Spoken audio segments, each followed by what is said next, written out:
কাশ্মীরে যারা মারা গেছেন কিষাণ অধিকারী বাবা মায়ের সাথে আমার কথা হচ্ছে, তারা যথেষ্ট বয়স্কা,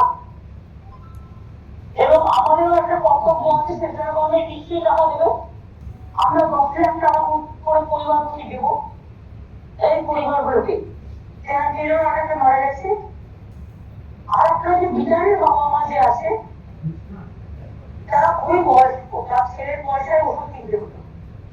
আমি বিটারের বাবার নামে একটা ছাত্রছাত্রী কার্ড আটকে করে দিতে বলেছি লোকাল কাউন্সিলরকে, এবং আমরা যেটা আইএনসিএ থেকে আমরা অনেক লোককে যারা খুব ডিস্ট্রেসের মধ্যে থাকেন তাদের আমরা একটা সাহায্য করি, পেনশন করি। বিটারের বাবার নামে একটা 10,000 টাকার পেনশন আমরা করে দিচ্ছি, যাতে ওনার মেডিসিনের জন্য কোনো অসুবিধা না হয়। প্লাস 5,000 টাকা ছাত্রছাত্রীর কার্ড দিচ্ছি, এবং বাবা মার নামে 5 লক্ষ টাকাও আমরা দেবো। পরিবার প্রতি 10 লক্ষ টাকা করে আমরা দেবো রাজ্য সরকার থেকে। এই যে 5টি পরিবার আছে, 5টি পরিবারকে